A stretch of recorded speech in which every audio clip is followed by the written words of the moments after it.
আজকে গাছ থেকে আম পেড়ে নিচ্ছি। দেখুন এই যে গাছে কত সুন্দর আম হয়েছে। এই যে এগুলো হচ্ছে হিমসাগর আম। এই যে এখানে আছে।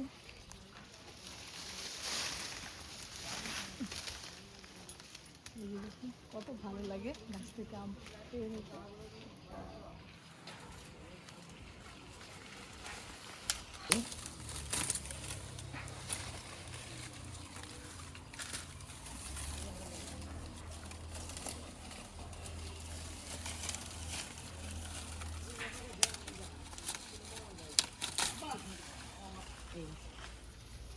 এইখানে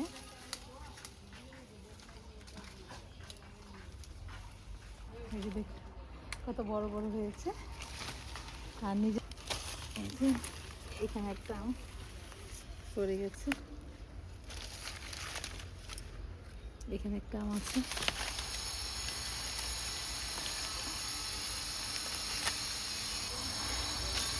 এটা ছিল হিমসাগর। এই যে এখান থেকে আমরা ফুলেও পেয়ে নিচ্ছি। ঝালটাই ছিঁড়ে চলে আসলো। আমগুলি পেরে নিয়ে এসেছি। এই যে এটা হলো হিমসাগর আম, এটা হলো আম্রকুলি। নিজের গাছের আম নিজের হাতে পেরে ভগবানকে আচার করে দিতে কত ভালো লাগে।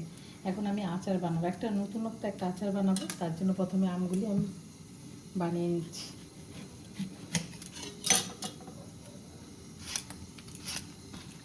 আমগুলি প্রথমে ছুলে নিচ্ছি।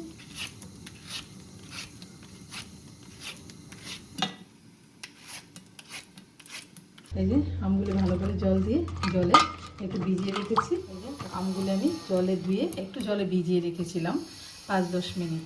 আমটা এরকম নিতে হবে। দেখুন এই যে আটিটা একটু শক্ত হয়ে গেছে, তাহলে আমটা এতটা গলবে না, খুব ভালো লাগবে এই আচারটা। প্রথমে আমি কড়াই বসিয়ে দিয়েছি। তার মধ্যে আমি অল্প একটু সাদা তেল দিয়ে দিলাম। দিয়ে দিচ্ছি দুটো শুকনো লঙ্কাটা একটু হালকা ভেজে নিচ্ছি। আর এখানে এই আচারে একটু ফোড়ন দেব, জাস্ট একটু, সামান্য একটু মৌরি।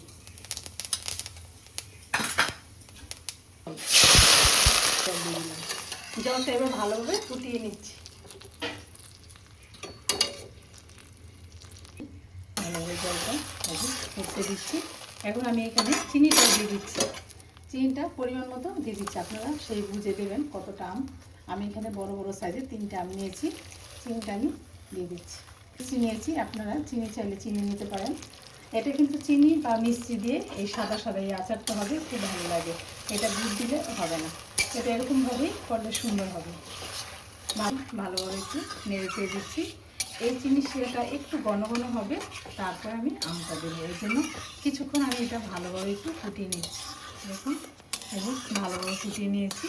আর এই যে শিরাটা একটু হালকা, এই যে হালকা তার হয়েছে। এই সময়টা আমি আমটা দিয়ে দিচ্ছি। এই যে এই শিরার মধ্যে আমগুলি দিয়ে দিচ্ছি। ভালো করে জলটা জড়িয়ে দিয়ে দিচ্ছি।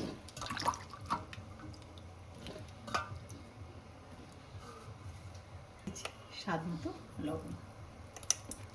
এবার ভালোভাবে একটু মিশিয়ে একটু নেড়ে ছেড়ে দিচ্ছি। এবার ভালোভাবে আমগুলো ফুটিয়ে নিচ্ছি। এখন একদম হাই ফ্লেমে একদম আমগুলি ভালোভাবে ফুটিয়ে নেব।